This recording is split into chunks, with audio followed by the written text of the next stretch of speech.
All right, it's time for the Alivast Oracle. Okay, you gotta read. Persistent pursuit. Persistent pursuit produces prisoner. Oh, Jesus Christ. By Ludwig Hudenpyle. Get in there. Where does this start? Oh, right at the top. Petty crimes. Okay, petty crimes of the Jesus, this is so fucking funny. Petty crimes of the lower general district are all too common and typically go unpunished. This changed in dramatic fashion on Tuesday with a dramatic chase, and that led to not only an arrest of a serial bag snatcher, but a significant amount of property damage. A young woman was waiting outside Sergei Vladimir's big and tall store when Leon what the fuck? When Leon Eclair ran by and grabbed her handbag and took off with it. What the thief did not know is that this young woman's shopping excursion was in the company of off-duty guard captain Doros Grayscale, who was inside the shop but quickly came to her aid when she cried out. The captain then began a foot chase of the fleeing felon. The thief later claimed that he did not immediately stop for the captain because he was not in his regular uniform, nor did he identify himself as a member of the guard bracket, and the captain is known for his tendency to be taciturn bracket. Apparently, the shop where the theft took place was a tailor who specializes in outerwear, and the captain and his partner had just purchased him a dark overcoat and matching hat appropriate for the wet spring drizzle. Eclair ran into to a nearby abandoned building in an attempt to elude the pursuing captain. The structure was originally a Livrosea museum, which for a while was repurposed as a guard post, but was abandoned due to damages sustained in the latest dragon attack. In his chase of the fleeing felon, the captain was quite persistent. Despite losing sight of his quarry multiple times, he methodically searched for him, leading for several near misses as the criminal made his way throughout the building. Unable to capture the fleeing rogue through persistence alone, Captain Doros took a more direct approach and abandoned the niceties of using doors to proceed through the building, eventually barreling through walls and other obstacles in his way. At one point, he even encountered the previously undiscovered remains of a crashed wyvern blocking his path, which he promptly and easily cast aside to continue his chase. Through relentless determination and dogged persistence, Captain Doros was able to corner the criminal in a room the man had considered to be safe. Doros simply waited patiently outside the door, and when it was opened, he gave it to him. At this point, reinforcements from the guard arrived and aided in the arrest, and Eclair was escorted by the building and hauled away to jail by Lieutenant Strong. Fortunately, the building was vacated when it collapsed due to the massive amount of structural damage Captain Doros caused in his pursuit. At this point, the captain's lady also arrived and brought with her an umbrella, which he handed to the captain so he could get out of the rain and proceed to give him a great big hug. Unfortunately, the captain's hat was lost some point during the encounter. While you were reading that, I found a piano version of X Gonna Give It To You and was playing it quietly in the background. Jesus Christ. Well done, well done. Arkolf, amazingly well done. Pretty clever, whoever wrote that. Pretty fucking clever. You clever minx! You had me monologuing again. The crashed wyvern is fucking funny. That was pretty good. And whoever did the art, good job. That was also very well done. I'm going to read the next one real fast here. The Phantom and the Soldier returns. The play The Phantom and the Soldier is returning to the Entertainment District's Opera House in what feels like a year ago. Like a year ago, the play's debut was interrupted by Captain Bladefoot's attack on the city. Since the attack, the opera never had a showing again in the Opera House, and the original viewers never got to see the full show. Now many of the original patrons are flocking to attend The Phantom and the Soldier, and Rufus Crumblebum is granting them free tickets. We got a special word in with Mr. Crumblebum before the show, and he had this to say.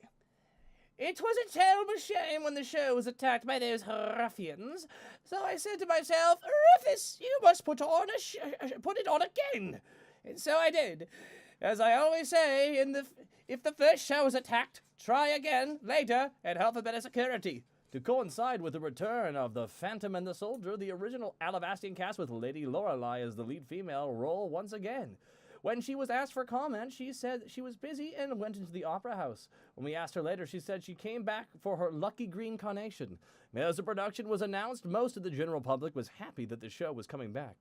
I bought tickets for the original production, and it was really sad when they announced that they wouldn't be continuing the run at the time.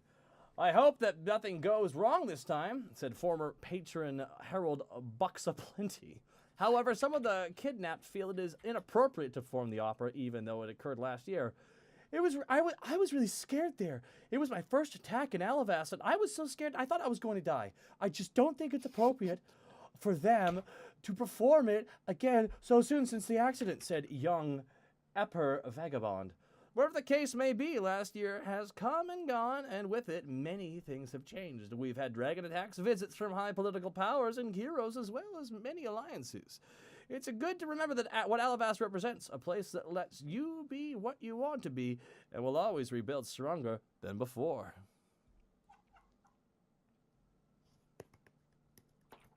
That's fun. Connor, would you like to give us a...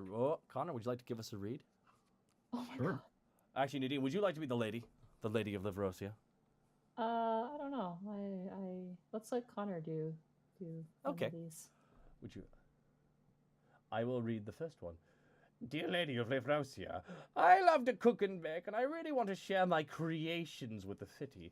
The problem is I keep running into this every time. I make something that I think is going to be amazing, and something everyone will love. People turn into food critics and feel the need to disparage my work. I mean, I followed the recipes in the book, and so at least the results would be possible.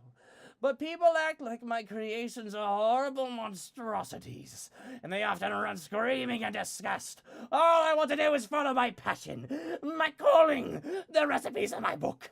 They speak to me. I want everyone to smile and be happy and enjoy my creations. I need to cook until the cook is done. Signed, Generous Garment." Dear Gigi, I love you. I love all kinds of food, and it's really unkind to speak poorly of anyone who provides the generosity of a free meal. Cooking is an art form and can create things that delight the senses and move the heart, like many other forms of art.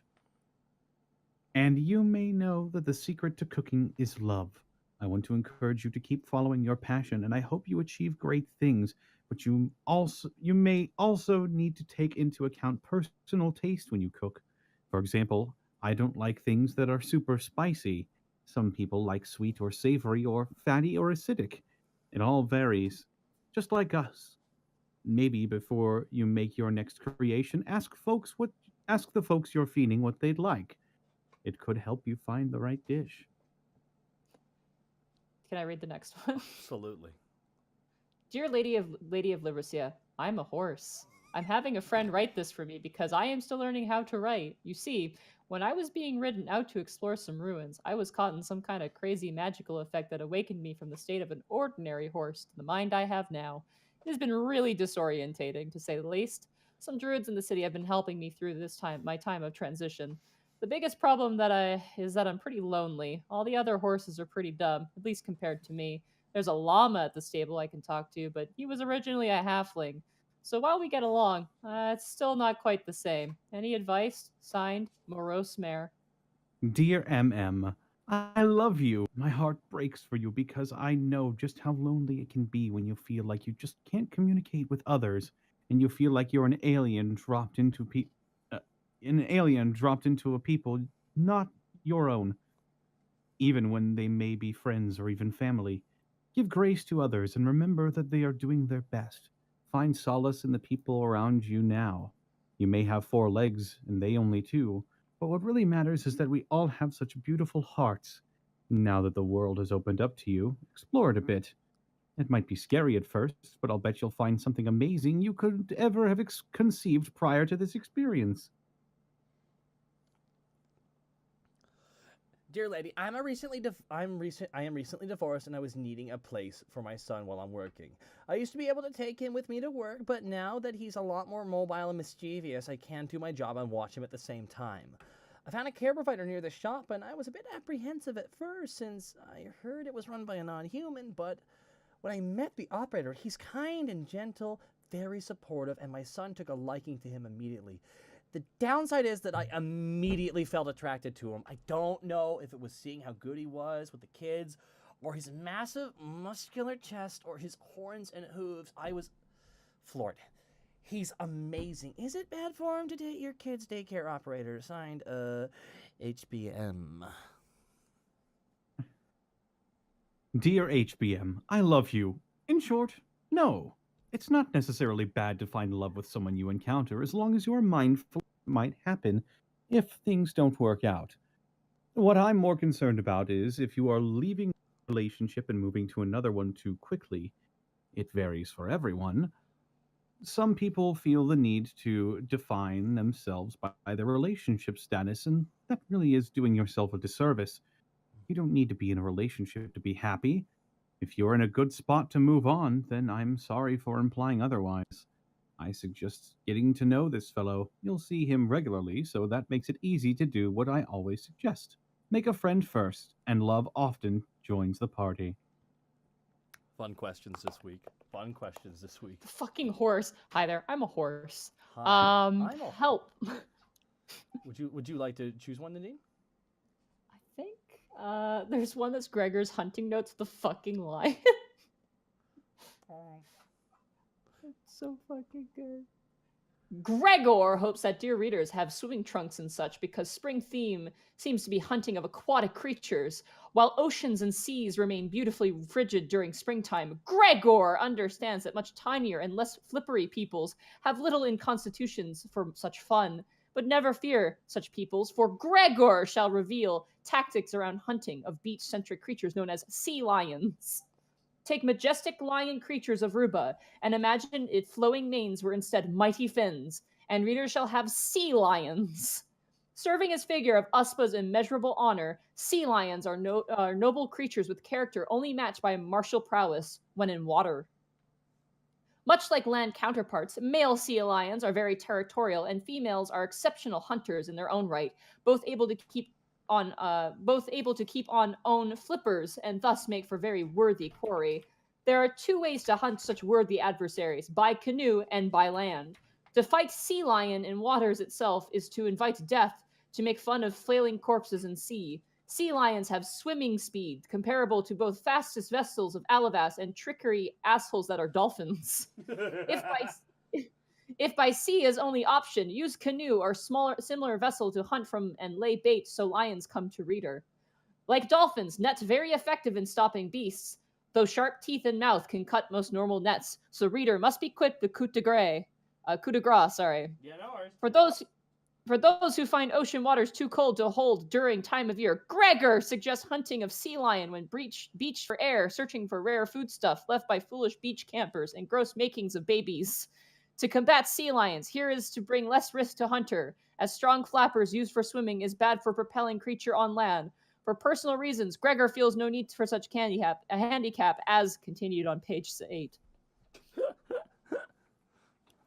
Jesus Christ. Gregor! Isn't that right, Gregor? Hey, buddy. Connor, would you like to pick out one to do as well? Sure. Let's see.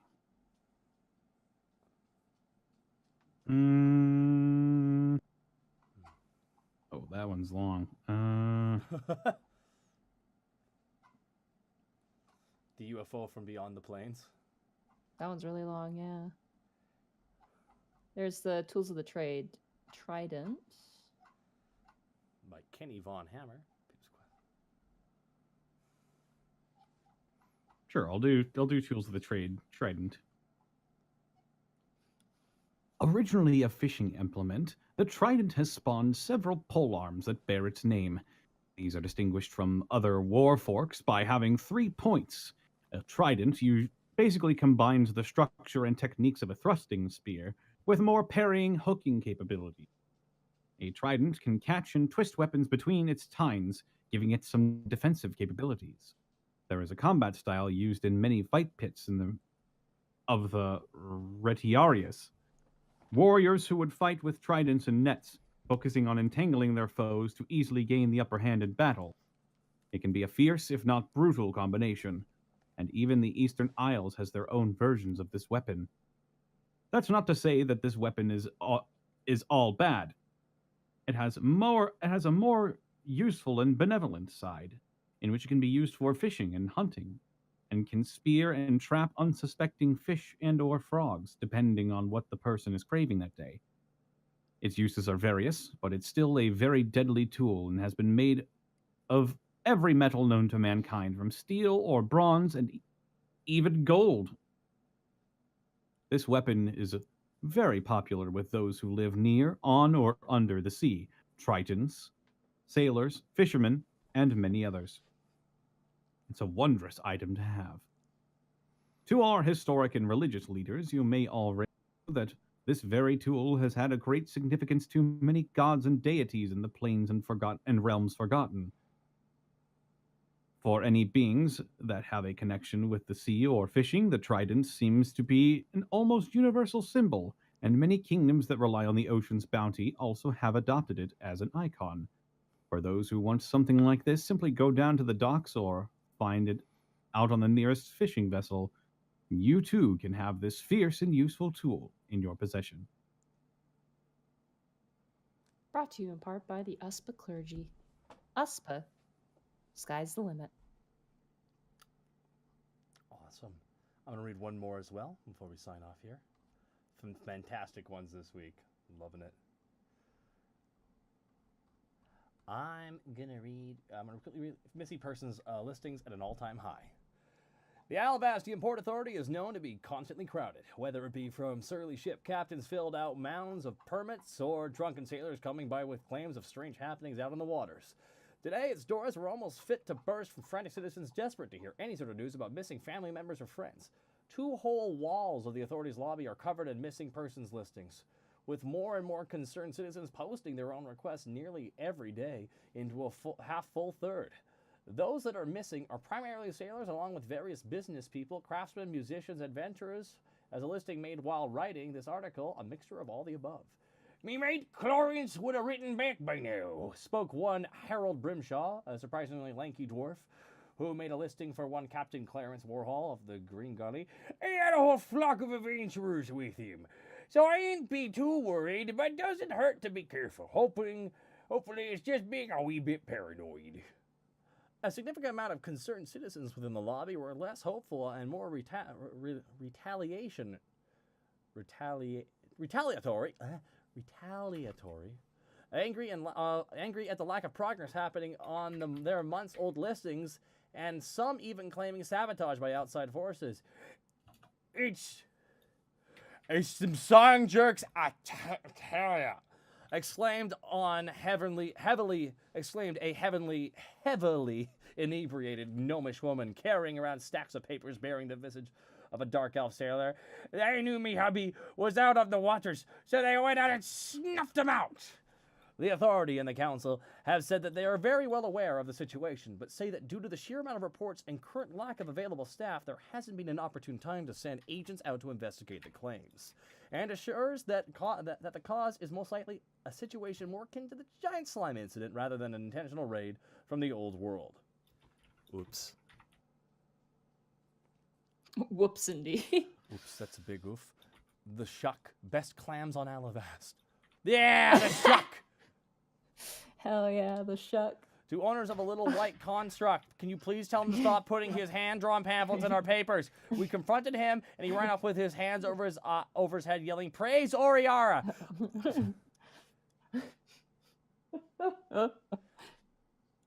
UFO, and also the UFO and it from beyond the plains. You guys want to check it? We got intelligence check as well.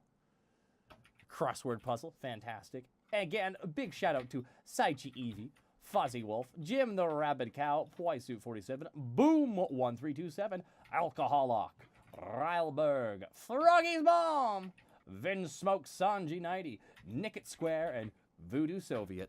Thank you so much, everyone, for submitting this.